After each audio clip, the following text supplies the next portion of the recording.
The Tale of the Two Trees.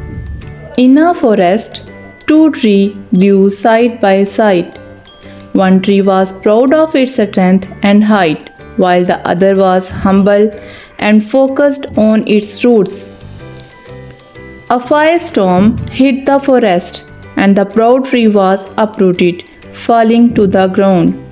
The humble tree, with its strong roots, stood firm. As the storm passed, the proud tree realized that its weakness was its own pride. The humble tree shared its wisdom. Strength lies not in height but in depth.